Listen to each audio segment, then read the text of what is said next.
चलिए अगला हम चैप्टर पढ़ रहे हैं रिडॉक्स। इसमें सबसे पहले हम पढ़ेंगे oxidation, concept of oxidation state.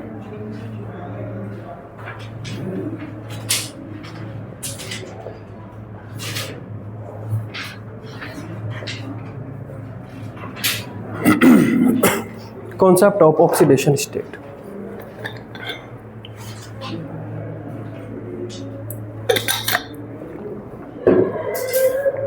देखिए, मान लीजिए आपके पास है H2SO4। ये H2SO4 की स्ट्रक्चर है S, सल्फर है, double bond O, double bond O, फिर आपका O और फिर आपके पास ये H, फिर आपके पास ये O और फिर आपके पास ये H। ये इसकी स्ट्रक्चर है, ठीक है। ये H2SO4 की स्ट्रक्चर होती है। अगर हम इलेक्ट्रोनेगेटिविटी देखें, इलेक्ट्रोनेगेटिविटी ऑर्डर, ऑक्सीजन की इन तीनों एटम में ऑक्सीजन की इलेक्ट्रोनेगेटिविटी ज़्यादा है, फिर उसके बाद सल्फर आएगा, उसके बाद हाइड्रोजन आएगा। इलेक्ट्रोनेगेटिविटी का ऑर्डर पीरियोडिक प्रॉपर्टी में पहले भी लिखाया जा चुका है ना। तो ऑक्सीजन सबसे ज़्यादा इलेक्ट्रोनेगेटिव है, फिर सल्फर है, फिर हाइड्रोजन है ना। देखिए, अगर हम एक्चुअल सिनेरियो को देखें, कि वास्तविकता में मॉलिक्यूल में क्या रहता होगा, तो यहाँ पर सल्फर और ऑक्सीजन में ऑक्सीजन की इलेक्ट्रोनेगेटिविटी ज़्यादा है, तो ऑक्सीजन बॉन्डिंग के इलेक्ट्रॉन को स्लाइटली अपनी तरफ खींच के रखता होगा। ऐसे ही होता होगा। जब किसी एटम की इलेक्ट्रोनेगेटिविटी अगर ज़्यादा है तो क्या होता है उससे, बॉन्डिंग, एक कोवेलेंट बॉन्ड जो बनता है, कोवेलेंट बॉन्ड के एग्जैक्ट बीच में होने चाहिए इलेक्ट्रॉन, लेकिन जिस एटम की इलेक्ट्रोनेगेटिविटी ज़्यादा है वो बॉन्डिंग इलेक्ट्रॉन को अपनी तरफ खींच लेता है। अब क्योंकि उसने इलेक्ट्रॉन खींचा, इलेक्ट्रॉन का मतलब नेगेटिव चार्ज वाली चीज़, तो यहाँ पर उसमें डेल्टा माइनस आएगा और यहाँ पर डेल्टा प्लस आएगा। ऐसा होएगा। इस सल्फर ऑक्सीजन बॉन्ड की बात कर रहे हैं। इसी तरीके से यहाँ पर आएगा डेल्टा माइनस और डेल्टा प्लस आएगा। इसी तरीके से यहाँ पर आएगा डेल्टा माइनस आएगा, यहाँ पर डेल्टा प्लस आएगा। उसी तरीके से यहाँ पर डेल्टा माइनस, यहाँ पर डेल्टा प्लस। उसी तरीके से इस बॉन्ड में भी ये इलेक्ट्रॉन, ये देखो, यहाँ बॉन्ड में ऐसे खींचे, यहाँ पर ऐसे खींचे, यहाँ पर ऐसे खींचे, यहाँ पर ऐसे खींचे, और इस बॉन्ड में भी क्या है, ऐसे खींचे, तो यहाँ पर डेल्टा माइनस और यहाँ पर डेल्टा प्लस, और यहाँ पर ऐसे खींचे तो ये डेल्टा माइनस और यहाँ पर डेल्टा प्लस। ये एक्चुअल सिनेरियो है मॉलिक्यूल का। वास्तविक में मॉलिक्यूल ऐसा रहता है, लेकिन जब हम मॉलिक्यूल को वास्तविक में ऐसा मानते हैं तो हम बहुत ज़्यादा कुछ चीज़ें कैलकुलेट नहीं कर पाते, क्योंकि अब ये कितना इलेक्ट्रॉन खींचेगा, कितना इलेक्ट्रॉन का क्लाउड इसकी तरफ खींचेगा, ऑक्सीजन सल्फर में कितना खींचेगा, ऑक्सीजन फास्फोरस में कितना खींचेगा, फिर एक मैथमेटिकल मॉडलिंग की बात हो जाती है। मैथमेटिकल कंप्यूटर प्रोग्राम हम लिखेंगे, उसमें मॉलिक्यूल को डालेंगे, सारे एटम की इलेक्ट्रोनेगेटिविटी डालेंगे, बॉन्ड लेंथ डालेंगे, तब हमें पता चल पाएगा कि कितना नेट चार्ज आया। इसकी बजाय एक कॉन्सेप्ट इंट्रोड्यूस किया गया है, कॉन्सेप्ट ऑफ ऑक्सीडेशन स्टेट। उसमें हम यहाँ पर क्या मानते हैं, उसमें क्या माना गया है, देखिए, उसमें इस तरीके से माना गया है कि जो एटम ज़्यादा इलेक्ट्रोनेगेटिव है, बॉन्डिंग के इलेक्ट्रॉन कंप्लीटली उसको ही दे दो। हालांकि होना क्या चाहिए, जो ज़्यादा इलेक्ट्रोनेगेटिव है उसकी तरफ थोड़ा सा दे दो, थोड़ा सा नहीं, वो कहता है कि जो एटम ज़्यादा इलेक्ट्रोनेगेटिव है उसकी तरफ कंप्लीट ही दे दो। कंप्लीट देने का मतलब आप इस बॉन्ड को कंप्लीटली तोड़िए। दो कोवेलेंट बॉन्ड है यहाँ पर, दो कोवेलेंट बॉन्ड किससे मिलकर बने हैं, दो इलेक्ट्रॉन ऑक्सीजन के, दो इलेक्ट्रॉन सल्फर के। कंप्लीटली बॉन्ड को, इलेक्ट्रॉन को तोड़कर मोर इलेक्ट्रोनेगेटिव एटम की तरफ दे दो, तो किसकी तरफ दे देंगे, ऑक्सीजन की तरफ दे देंगे। तो ऑक्सीजन पर आ जाएगा -2 और यहाँ पर आ जाएगा +2। जब हम ऐसा कर रहे हैं कि कंप्लीटली इलेक्ट्रॉन एक एटम को ही दे दिए, तब हम क्या कर रहे हैं, तब हम आयनिक बिहेवियर यूज कर रहे हैं। आयनिक कंपाउंड में ही होता है NaCl में कि Na ने कंप्लीटली दे दिया, Cl ने कंप्लीटली ले लिया, ये होता ना। कोवेलेंट में तो शेयरिंग होती है। तो हम यहाँ पे कहते हैं कि हम इन एटम को आयनिक बिहेवियर मानते हुए करेंगे। तो इसी तरीके से यहाँ पे देखिए, ये बॉन्ड हमने तोड़ा, -2 इधर दे दिया, +2 इधर दे दिया, ठीक है। ये बॉन्ड हमने तोड़ा क्योंकि ये एक एक इलेक्ट्रॉन की शेयरिंग से बना है, तो अब कितना आएगा, -1 इधर आएगा, +1 आपका इधर आएगा। ये बॉन्ड हमने तोड़ा, -1 आपका इधर आएगा, +1 आपका इधर आएगा, ठीक है। ये बॉन्ड हमने तोड़ा तो आपका -1 इधर आएगा और आपका +1 इधर आएगा। ये बॉन्ड जब हमने तोड़ा तो -1 आपका इधर आएगा, +1 आपका इधर आएगा। जो भी यहाँ पे कलेक्टिवली आया है, जैसे सल्फर पे देखिए क्या आया है, +1 +2 +1 +2, ठीक है, ये आपके पास आया है। तो सल्फर पर एक नेट चार्ज आ जाएगा, ऐसा करते हुए कितना चार्ज आ गया, +6। ये जो +6 आया है इसे सल्फर की ऑक्सीडेशन स्टेट बोला जाएगा। ठीक है, इस ऑक्सीजन पे देखिए, इस ऑक्सीजन पे कितना आया है, -2, तो इस ऑक्सीजन की ऑक्सीडेशन स्टेट है -2। ऐसे ही इस ऑक्सीजन पे कितना आया है, -2, इस ऑक्सीजन पे कितना आया है, -2, इस ऑक्सीजन पे कितना आया है, -2, इस हाइड्रोजन पे कितना आया है, +1, इस हाइड्रोजन पे कितना आया है, +1। तो ऐसा करते हुए चीज़ें, वो कहता है कि चीज़ें इससे आसान हो जाएंगी, है ना। अगर हम ऐसे मानते हैं तो एक बहुत कॉम्प्लेक्स सिस्टम है, इसे सोल्व करने के लिए हमें कंप्यूटर प्रोग्राम की जरूरत पड़ेगी। इसे सोल्व करने के लिए किसी कंप्यूटर प्रोग्राम की जरूरत नहीं, बस आपको क्या करना है, जो बॉन्ड पोलराइज है, ऑक्सीजन की तरफ थोड़ा सा जाना चाहते थे, वो थोड़ा सा जाने के बजाय पूरा ही दे दो, ले पकड़, दोनों इलेक्ट्रॉन तू ही ले ले, है ना। तो मोर इलेक्ट्रोनेगेटिव एटम की तरफ आपको इलेक्ट्रॉन का ट्रांसफर दिखाना है। जब आप ऐसा करोगे तो एटम्स पे कुछ कुछ चार्ज आएंगे, जैसा भी आइए, उन्हें कलेक्टिवली आप गिन लीजिए, जो भी चार्ज आ रहे हैं उन्हें बोला जाएगा उन एटम की ऑक्सीडेशन स्टेट। ठीक है, तो ये है कॉन्सेप्ट ऑफ ऑक्सीडेशन स्टेट। इसमें पहले डेफिनेशन लिखेंगे, मैं अगेन फिर समझाऊंगा और ये स्ट्रक्चर बनाएंगे।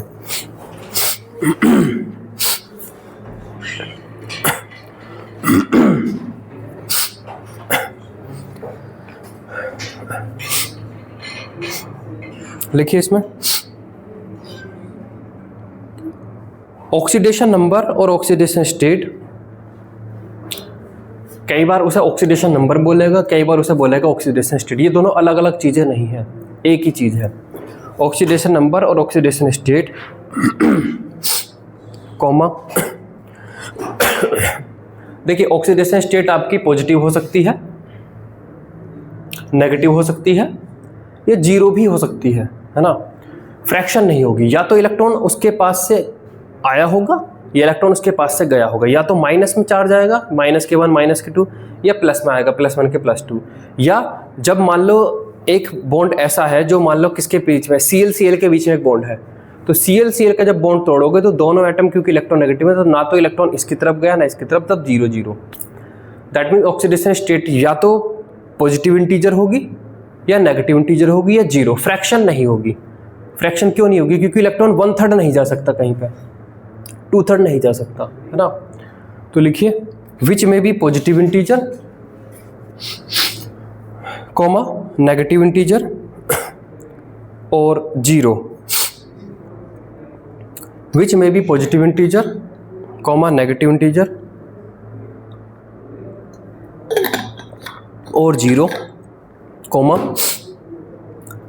देखिए यहां पे जो हमने कॉन्सेप्ट माना है, क्या ये रियल कॉन्सेप्ट है या हाइपोथेटिकली हमने माना है? ये जो हमने माना है ये रियल है या ये रियल है? रियल ये है, तो ये क्या है? ये हाइपोथेटिकल है।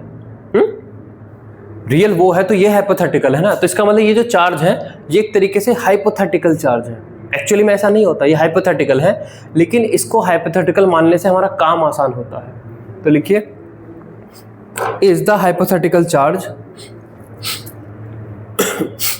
is the hypothetical charge that an atom would have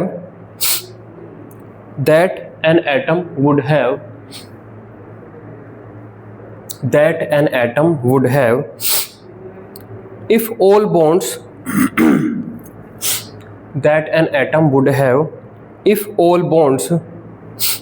to atoms of different elements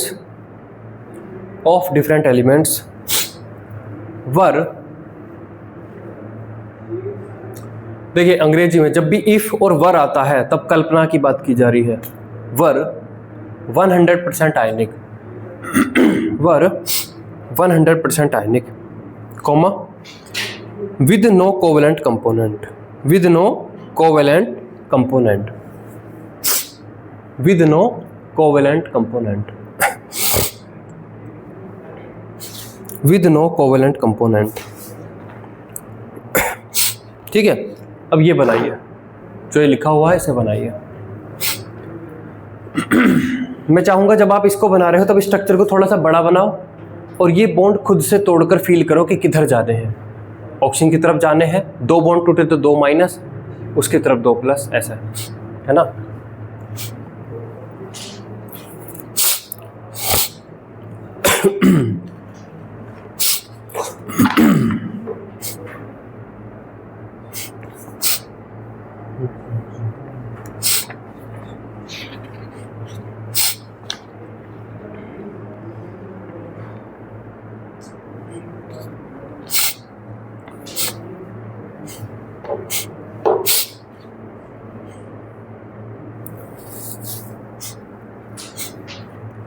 इसमें स्ट्रक्चर को थोड़ा सा बड़ा सा बनाइएगा। हाँ बिल्कुल सही, बड़ा बनाया है ये। बॉन्ड तोड़िए, देखिए ऐसे पहले से नहीं लिख दीजिए, मन से बनाते हो। बॉन्ड तोड़ रहे हैं, बॉन्ड तोड़ दिया, इसकी इलेक्ट्रोनेगेटिविटी ज़्यादा है, इसकी कम। 2 बॉन्ड टूटे हैं तो -2 चला गया, अब इसकी तरफ से टूटे हैं तो इस पर +2 आ गया। फिर बॉन्ड तोड़ रहे हैं, ऐसे बॉन्ड तोड़ा, इसकी इलेक्ट्रोनेगेटिविटी ज़्यादा है, 2 बॉन्ड टूटे तो -2 और इसकी तरफ +2, बहुत बढ़िया। अब यहाँ पर ये बॉन्ड तोड़ रहे हैं, इसकी इलेक्ट्रोनेगेटिविटी ज़्यादा है, इसकी कम, तो -1 इधर आ गया, +1 इधर आ गया। इस बॉन्ड को तोड़ रहे हो तो -1 इधर, +1 इधर। इस बॉन्ड को तोड़ रहे हैं तो ऑक्सीजन की तरफ -1, तो एक -1 और आ गया, इसकी तरफ +1, और ऐसे इस बॉन्ड को तोड़ेंगे तो -1 इधर, +1 इधर, +1 लिखा हुआ ही। अब इन पे कलेक्टिवली जितना भी चार्ज दिख रहा है वो ऑक्सीडेशन स्टेट है। ठीक है, स्ट्रक्चर बनाइए दूसरी बड़ी सी थोड़ी सी, जिससे जगह रहे।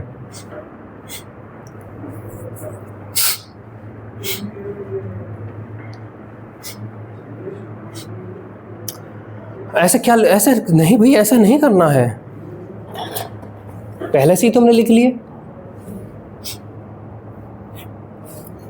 पहले स्ट्रक्चर बनानी है, S डबल बॉन्ड O, थोड़ा सा इन्हें लंबा सा बना दीजिए जिससे जगह रहे। Double bond O, O H O H। चलिए अब हम इस बॉन्ड को तोड़ रहे हैं, ऐसे तोड़ा, ऑक्सीजन ज़्यादा इलेक्ट्रोनेगेटिव है सल्फर से, अब 2 बॉन्ड टूट रहे हैं तो -2 इधर गया तो +2 इधर गया, ऐसे। इसको तोड़ा, -2 इधर गया तो +2 इधर गया, ऐसे। इसको तोड़ा, -1 इधर गया तो +1 इधर गया, ऐसे।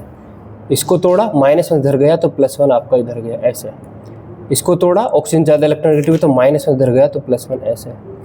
इसको तोड़ा, -1 इधर गया तो +1 आपका इधर गया, ऐसे फील करते हो।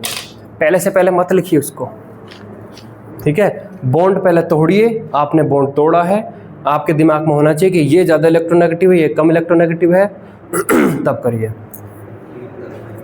हाँ फील होना चाहिए जो भी पढ़ रहे हो, नहीं फील होएगा तो क्या, यहाँ पे कोई कॉपी भरने थोड़ा ना आए हो।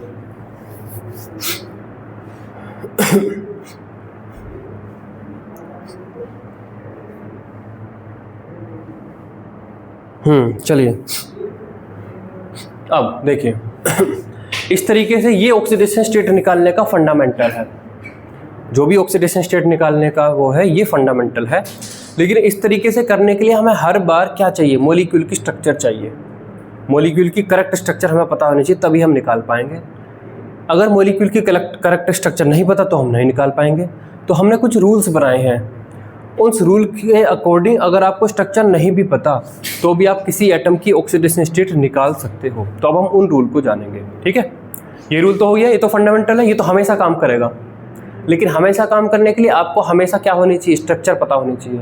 कई बार हमें स्ट्रक्चर नहीं पता हो सकती, कोई बड़ा सा मॉलिक्यूल दिख रहा हो, तो हमने कुछ रूल्स हैं उनको लिखेंगे और उन रूल्स से बिना स्ट्रक्चर बनाए आप ऑक्सीडेशन स्टेट निकाल सकते हो। लिखिए, rules for oxidation state calculation. Rules for oxidation state calculation. Rules for oxidation state calculation.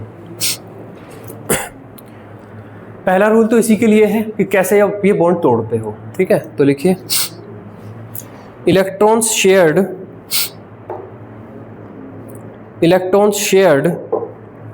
Between two unlike atoms, between two unlike atoms. Unlike atom मतलब कोई भी 2 डिफरेंट एटम अनलाइक ही हो जाएंगे, oxygen sulphur, oxygen hydrogen. Electrons shared between two unlike atoms will be counted with more electronegative atom.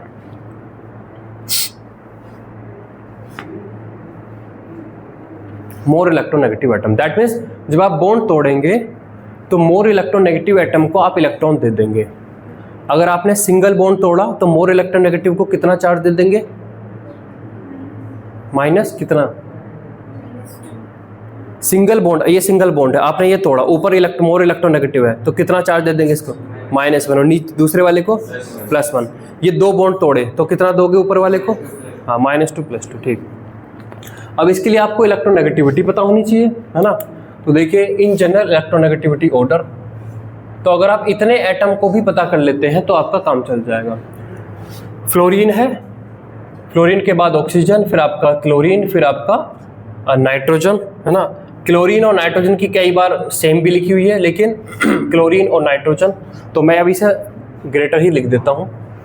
Chitraranjan भक्ता के according है ये data, nitrogen, और उसके बाद आपका ये Br, फिर आपका I और सल्फर के नियरली सेम है, और उसके बाद C, और उसके बाद आपका H। ये इलेक्ट्रोनेगेटिव ऑर्डर आपको थोड़ा मोटा मोटी बस पता हो तो आपका काम चल जाएगा। वैसे तो पीरियोडिक टेबल में हर एटम की इलेक्ट्रोनेगेटिविटी है, पर आपको अगर इतना पता है तो आपका काम चल जाएगा। ठीक है, लिखिए ये।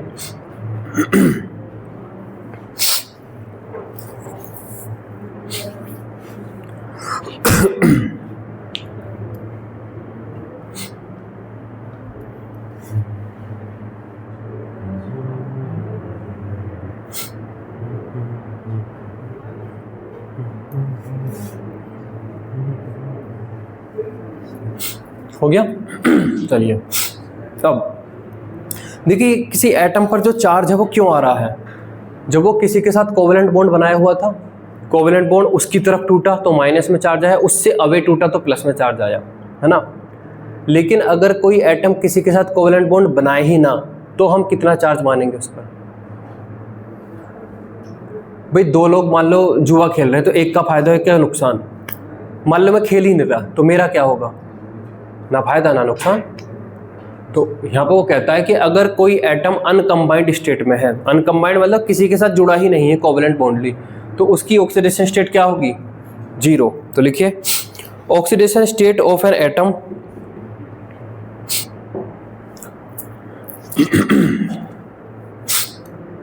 Oxidation state of any atom in uncombined state, in uncombined state, in uncombined state, पहली चीज़ तो ये। दूसरा, अगर हम जो खेल खेल रहे हैं उसमें पैसे नहीं लगे हुए तो किसका नुकसान होगा? मान लो 2 लोग खेल रहे हैं, कार्ड खेल रहे हैं, पत्ते खेल रहे हैं, पैसे नहीं लगे हुए, एक हार गया एक जीत गया, तो किसका कितना रुपए का नुकसान हुआ? कितना भी नहीं। ठीक है, तो अगर 2 एटम जो जुड़े हुए हैं वे सेम इलेक्ट्रोनेगेटिविटी के हैं, आप बॉन्ड तोड़ोगे तो किसी एक की तरफ ट्रांसफर थोड़ा ना कर दोगे, दोनों अपना एक इलेक्ट्रॉन लेके वापस निकल गए, तो ना किसी पे एक्स्ट्रा चार्ज माइनस में आया ना प्लस में आया। ठीक है, तो वहीं आगे लिखिए और इन होमो एटॉमिक मॉलिक्यूल, और इन होमो एटॉमिक मॉलिक्यूल, और in homo atomic molecule is taken as 0, is taken as 0। तो देखिए जैसे कि Fe है, केवल Fe है, वो किसी के साथ कंबाइंड नहीं है, तो ऑक्सीडेशन स्टेट, जो भी ऑक्सीडेशन स्टेट हम एटम के ऊपर लिख देते हैं ऐसे 0। जैसे आपके पास है Zn, किसी के साथ जुड़ा नहीं है तो 0, Cu किसी के साथ जुड़ा नहीं है 0, जैसे Cl2, तो Cl2 में ये जो ऑक्सीडेशन स्टेट होती है ये दोनों Cl की नहीं है, हर Cl की, दोनों Cl की अपनी अपनी अलग है। ठीक है, जो नाम होता है किसी का, मान लो 2 जुड़वा भाई हैं तो क्या दोनों जुड़वा भाई का कंबाइंड एक नाम होता है या अलग अलग दोनों का?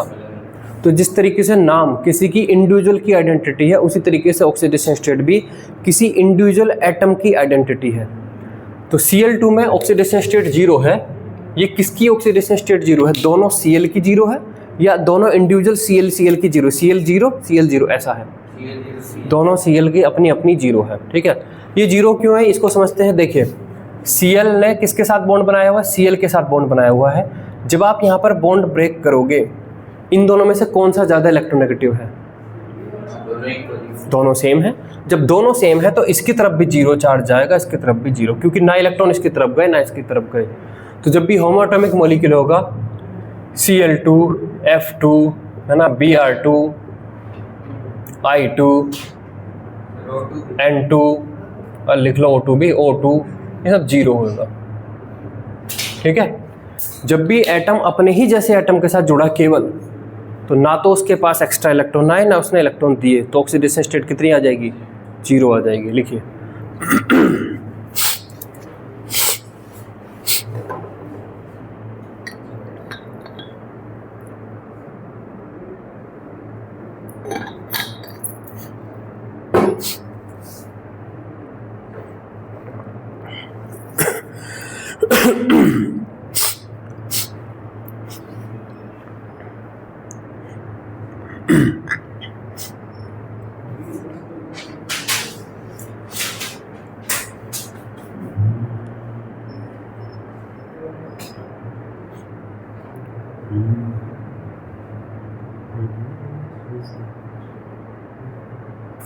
चलिए अगला रूल देखिए, oxidation state of alkali metals.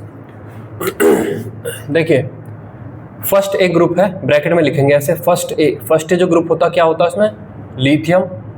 Helena ने की रब से फरियाद, उसमें एच को हटा दीजिए, लीना ने की रब से फरियाद ऐसे। Lithium, sodium, potassium, rubidium, caesium, francium radioactive है, सो छोड़ दीजिए। ये आपके हैं एल्कली मेटल्स। ये आपके हैं एल्कली मेटल। क्यों इन्हें एल्कली मेटल बोलते हैं? इनको अगर आप पानी में डालते हो तो हाइड्रोक्साइड बना लेते हैं, एल्कली सॉल्यूशन बना लेते हैं। Na को आपने पानी में डाला तो बन जाएगा NaOH, के पोटेशियम को आपने पानी में डाला तो बन जाएगा KOH। ये एल्कली बोलते हैं, एल्कली या बेस, तो इसलिए इन्हें बोलते हैं एल्कली मेटल्स। ठीक है, तो लिखिए oxidation state of alkali metals, फिर ब्रैकेट में ये लिख लेंगे, ब्रैकेट में ये लिख लेंगे, in their compounds, in their compounds is +1, is +1। Lithium, sodium, potassium, rubidium, caesium, ये अगर कोई कंपाउंड बना रहे हैं, Li2O, Li3N, है ना, कुछ भी कंपाउंड बना रहे हो, तो उन कंपाउंड्स में इनकी ऑक्सीडेशन स्टेट हमेशा +1 आपको लेनी है, कोई कहीं पर कोई रूल वॉलेट नहीं होएगा। ठीक है, नेक्स्ट लिखिए oxidation state of alkaline earth metals. Oxidation state of alkaline earth metals यहाँ पे लिखेंगे second A, B,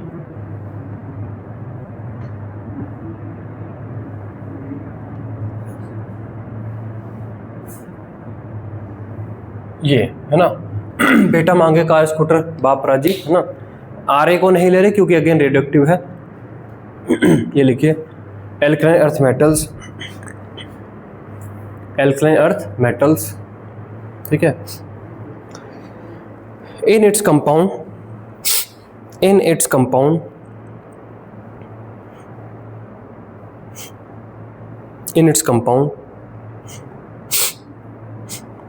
is +2,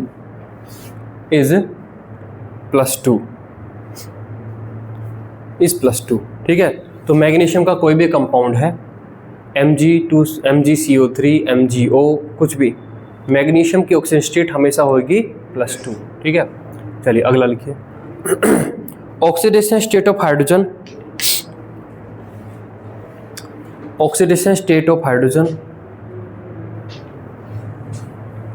oxidation state of hydrogen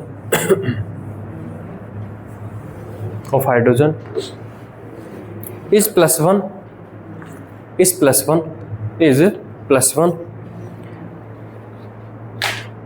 in general compounds,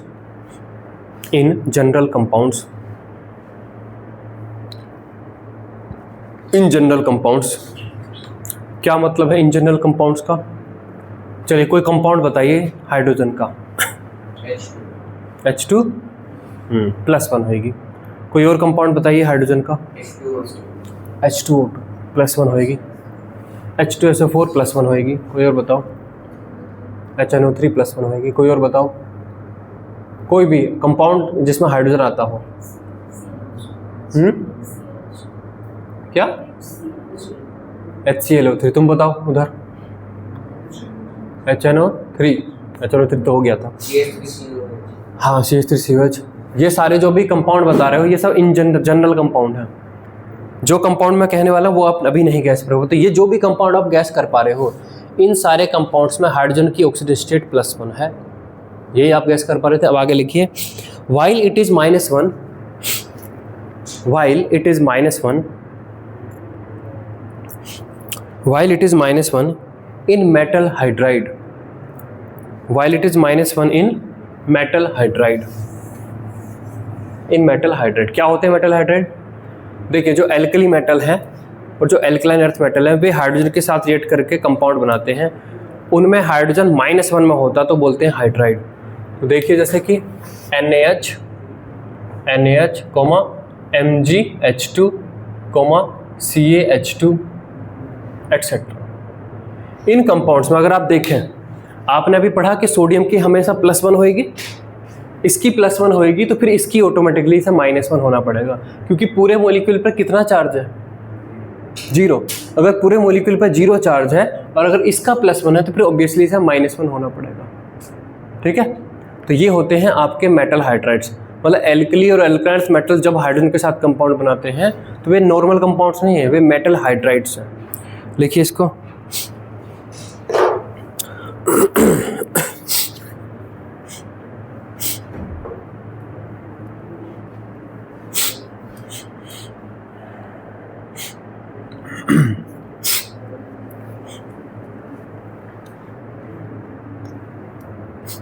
ठीक है। चलिए अगला लिखिए, oxidation state of oxygen is oxidation state of oxygen is oxidation state of oxygen is -2 is, ऐसे लिखेंगे -2 इन ऑक्साइड।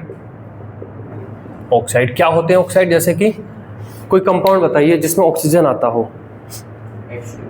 H2 ऑक्साइड, ये हाइड्रोजन का oxide है। कोई और बताइए। NaOH, ये मतलब हाइड्रोक्साइड है, मतलब वैसे तो ये पर मतलब ऑक्साइड का मतलब है। यहाँ पर देखिए जैसे Na2O सोडियम ऑक्साइड है ना, MgO ये ऑक्साइड है। इनमें इस टाइप के कंपाउंड्स में आपकी -2 होगी। मतलब जब भी कोई कंपाउंड जिसमें ऑक्सीजन होगा वहाँ पर oxygen in general -2 oxidation state में होगा। ठीक है, -1 इन पेरोक्साइड, -1 इन पेरोक्साइड। जो पेरोक्साइड होते हैं उनमें ऑक्सीजन ऑक्सीजन लिंकेज होता है, ऑक्सीजन ऑक्सीजन के बीच में सिंगल बॉन्ड होता है। जैसे कि यहाँ पर देखिए H2O2 Na2O2 एटसेट्रा, वो समझ में आ जाएगा जब ऐसे कंपाउंड्स आएंगे। और -1/2 इन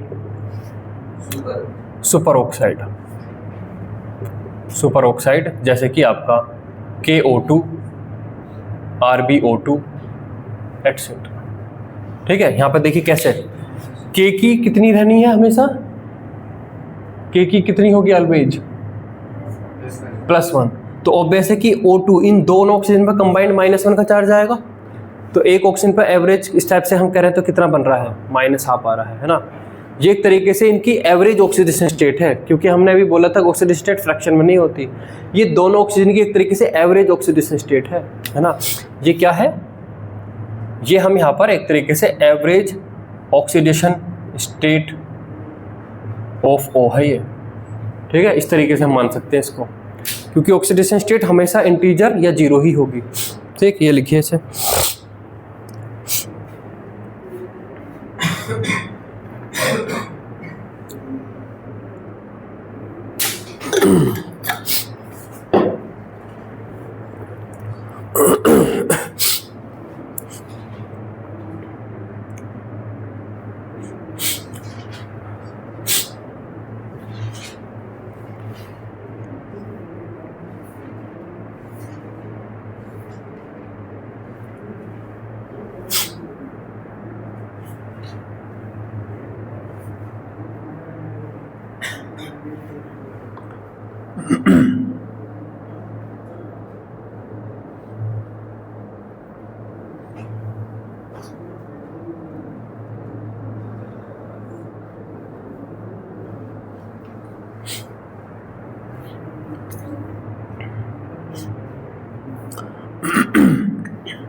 -1/2 क्वेश्चन 2 में नहीं, CSO2 इसमें भी होगी। अगला लिखिए, अगर मैं आपसे पूछूं कि पूरी पीरियोडिक टेबल का सबसे ज़्यादा इलेक्ट्रोनेगेटिव एलिमेंट कौन सा है, फ्लोरीन। तो फ्लोरीन जब भी किसी के साथ कंपाउंड बना रहा होगा तो बॉन्ड टूट के उसके पास ही आ रहा होगा, अवे तो जान ही रहा होगा, और फ्लोरीन केवल एक बॉन्ड बनाता है। तो फ्लोरीन की ऑक्सीडेशन स्टेट अपने कंपाउंड्स में हमेशा कितनी होगी, -1। तो लिखिए, oxidation state of fluorine is, oxidation state of fluorine is taken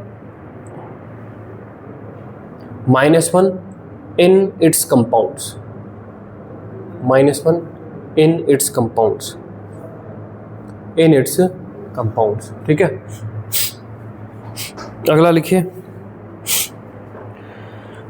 algebraic sum of oxidation state, algebraic sum of oxidation state, algebraic sum of oxidation state of all atoms, of all atoms, of all atoms is equal to 0, is equal to 0 in a molecule, is equal to 0 in a molecule, is equal to 0 in a molecule, and equal to charge,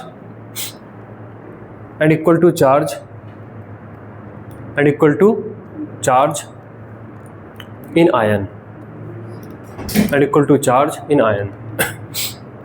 ठीक है, तो देखिए, जैसे देखिए, हम यहाँ पे बनाते हैं H3PO4।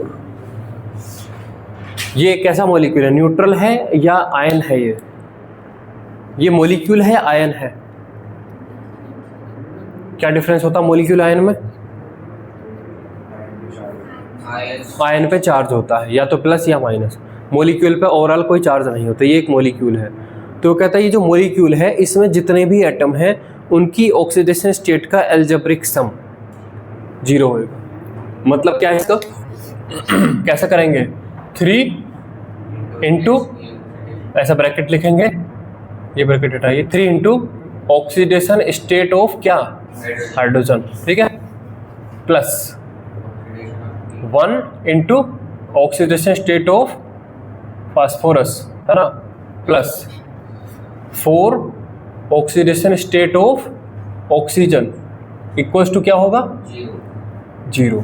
समझ गए सब लोग? अगला देखिए, कोई मैं ले लेता हूँ एनायन, सॉरी कैटायन ले लेता हूँ, NH4 प्लस।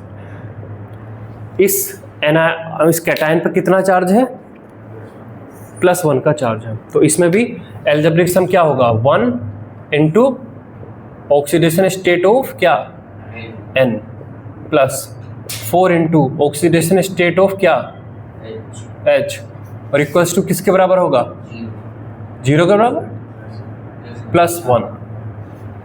सब समझ गए? अगला देखिए, SO4 2 माइनस क्या है, इस कितना चार्ज है इस पर, -2। तो देखिए 1 इंटू ऑक्सीडेशन स्टेट ऑफ क्या, sulphur, plus 4 into oxidation state of क्या, ऑक्सीजन, इक्वल्स टू क्या लिखूं, -2। समझ गए क्या करना है? ठीक।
हो गया? यस। अगला लिखिए, oxidation state of ligand LIGANDS ligands, oxidation state of ligands in complex compounds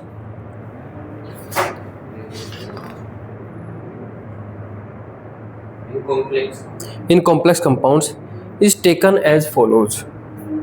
Is taken as follows.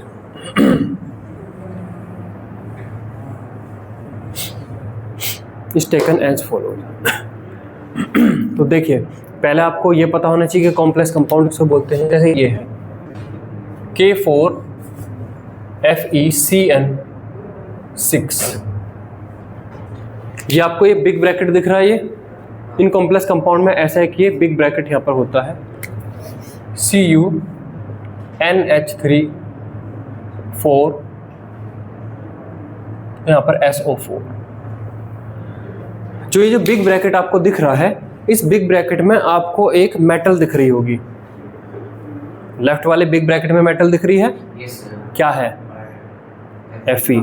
Left वाले में बिग मेटल दिख रही है, क्या है?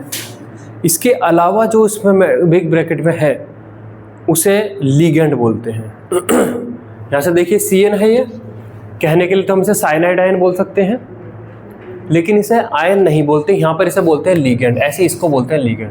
तो ये जो आपको दिख रहे हैं ना, ये इन्हें बोला जाता है लिगेंड। इन्हें क्या बोलते हैं? लिगेंड बोलते हैं। और लिगेंड को फर्दर आप oxidation state of carbon plus oxidation state of nitrogen ऐसा नहीं मानोगे। उस पूरे लिगेंड की एक ही सिंगल ऑक्सीडेशन स्टेट है ना। तो यहाँ पर देखिए, जैसे अगर आपको ऐसा लिगेंड में दिख रहा है लिगेंड, और यहाँ पर आपका जो ऑक्सीडेशन स्टेट हम इसे मानेंगे, अगर NH3 दिख रहा है तो पूरे NH3 की ऑक्सीडेशन स्टेट 0 है ना। ऑक्सीडेशन स्टेट मान लो या इस पर आप चार्ज मान लो, ठीक है। पूरा जो CO है उस पर कितना है? 0। पूरा H2O इस पर कितना है आपका? 0 है ना। अगर आपको दिख रहा है OH है तो फिर वो OH माइनस होता है। अगर है OH दिख रहा है तो OH होता है माइनस बेसिकली, तो इस पर हो जाएगी आपकी -K1। अगर आपको Cl दिख रहा है तो वो ऑब्वियसली Cl माइनस होता है, तो इस पर -1। अगर आपको दिख रहा है CN है तो वो CN है तो आपका -K1। तो इनको C और N में फर्दर नहीं तोड़ेंगे, इस CN को कंबाइंड एक एंटिटी ही मानेंगे। NH3 को आप एक नाइट्रोजन और 3 हाइड्रोजन में नहीं तोड़ोगे। NH3 कंबाइंड एक NH3 बोला जाएगा, और जिसकी खुद की चार्ज जो है 0 है, ऐसे मानेंगे, ठीक है। ये लिखिए,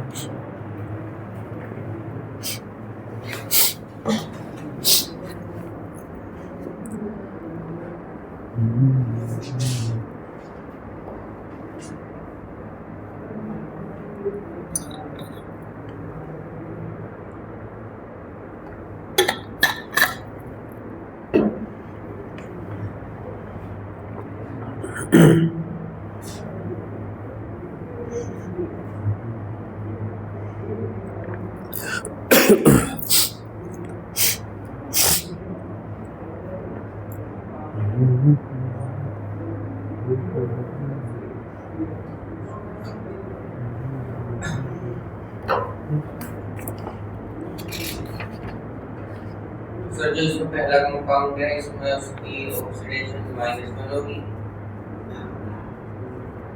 किसकी? इसमें K4 वाला कंपाउंड है। तो K4 मतलब सही से बोलो ना, क्या बोल रहे हो? सर जो इसमें ये वाला कंपाउंड है पोटेशियम वाला, तो इसमें इसकी ऑक्सीडेशन -1 होगी। पोटेशियम की -1 होगी पूरे कंपाउंड। जब आप इसके लिए एल्जेब्रिक सम लिखोगे तो क्या लिखोगे? K4FeCH के एल्जेब्रिक सम लिखोगे तो 4 इंटू ऑक्सीडेशन स्टेट ऑफ क्या लिखोगे? K प्लस, अब अंदर आ जाओगे इसमें 1 into oxidation state of Fe plus. अब देखिए यहाँ पर अगर मैं ये चीज़ ना बताऊँ तो तुम क्या करोगे? 6 लिखोगे बाहर और फिर ब्रैकेट के अंदर oxidation state of carbon plus oxidation state of nitrogen, ऐसा करोगे? ऐसा नहीं करना, हमें लिखना है 6 इंटू एक तरीके से ऑक्सीडेशन स्टेट ऑफ CN, आप इसे ऐसे लिख दीजिए, ठीक है। और ये कंबाइंड किसके बराबर होगा? किसके बराबर? बोलो, 0। ठीक है, तो मैं यहाँ पे ये कहना चाह रहा हूँ कि जैसे हमने Cn को एक साथ लिख दिया, अगर हम ये नहीं पढ़ते तो हम क्या करते, 6 ब्रैकेट के अंदर oxidation state of carbon plus oxidation nitrogen, ऐसे 2 पार में फिर तोड़ते हैं ना उसको, ऐसा नहीं तोड़ना है।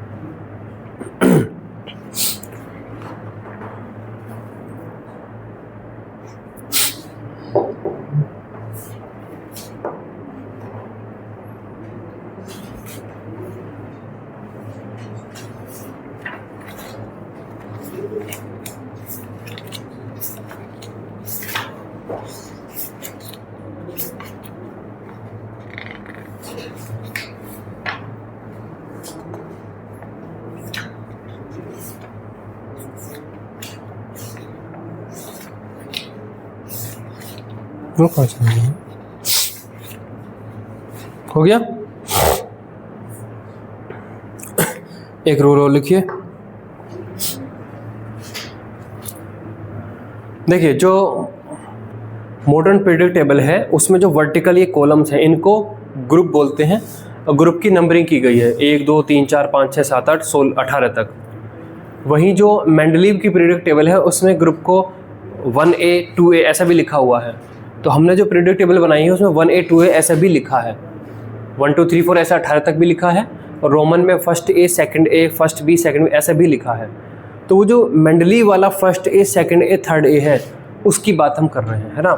तो यहाँ पर वो कहता है कि किसी भी एलिमेंट की जो ऑक्सीडेशन स्टेट है वो अपने ग्रुप नंबर जो रोमन वाला है उससे ज़्यादा नहीं हो सकती। जैसे अगर आप यहाँ पे देखो तो सल्फर आपका आएगा रोमन में 6A, इसमें आता है सल्फर। अगर आप देखो ऑक्सीजन सल्फर, तो ये मॉडर्न वाले जो नंबर है उसके अकॉर्डिंग ग्रुप नंबर 16 में आता है, लेकिन मेंडलीव वाले के अकॉर्डिंग 6A में आता है, लिखाया हुआ मैंने, है ना। तो वो कह रहा है कि सल्फर की जो ऑक्सीडेशन स्टेट है +6 से ज़्यादा नहीं हो सकती। ठीक है, ये आपको ध्यान रखना है। तो लिखिए इसमें the maximum oxidation state, the maximum possible oxidation state, देखिए the maximum possible oxidation state of any element, the maximum possible oxidation state of any element, अरे बातें मत करिए, of any element in a compound, in a compound should not be more than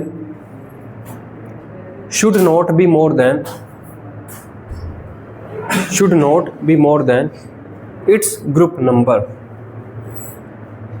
should not be more than its group number। ठीक है, तो sulphur आता है 6A में, तो सल्फर की ऑक्सीडेशन स्टेट किससे ज़्यादा नहीं होनी चाहिए, +6 से। तो लिखिए oxidation state of sulphur should not be more than +6।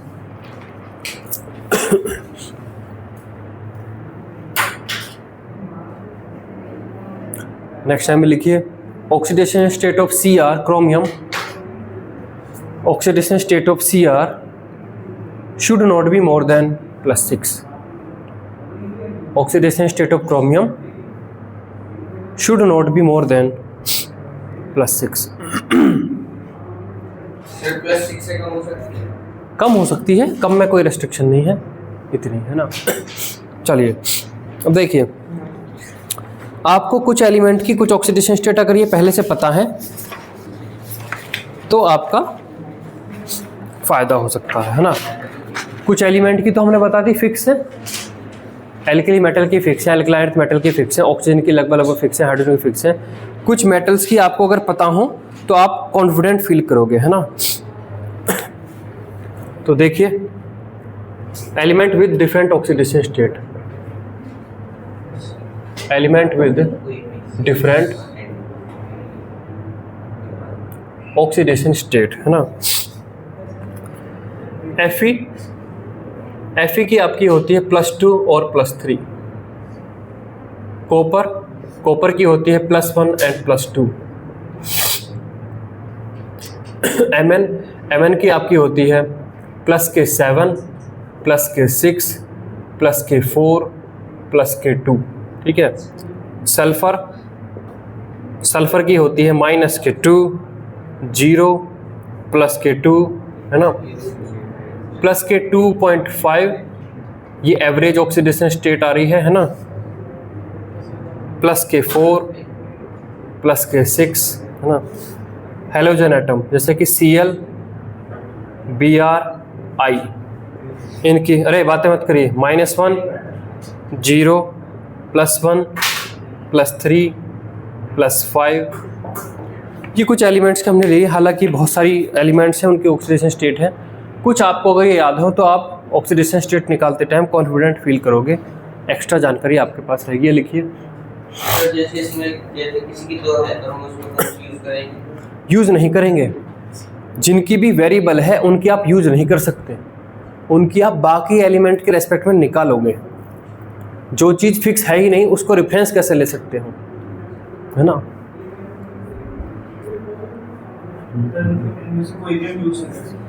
नहीं, ये बस इसलिए है कि आपको पता होना चाहिए अच्छा ये होती हैं। मान लो मैग्नीज की आपको पता है कि +7, +6, +4, +2 होती हैं, और आपने कोई क्वेश्चन किया जिसमें मैग्नीज की आगे +5, तो तुरंत आपका दिमाग एक्टिव हो जाएगा, नहीं ये तो होती ही नहीं है, इसका मतलब कुछ गड़बड़ की है, इसलिए बताया मैंने, है ना।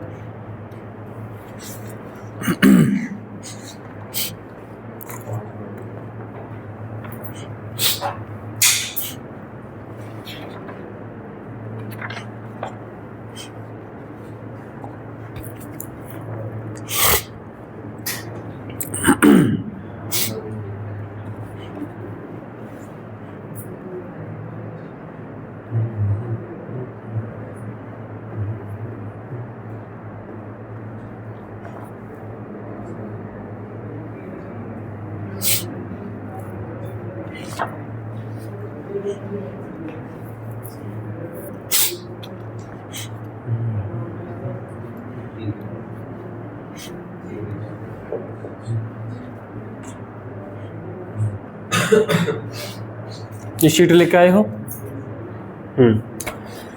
ये शीट के यहाँ से लेके यहाँ तक के क्वेश्चन आपको करने हैं।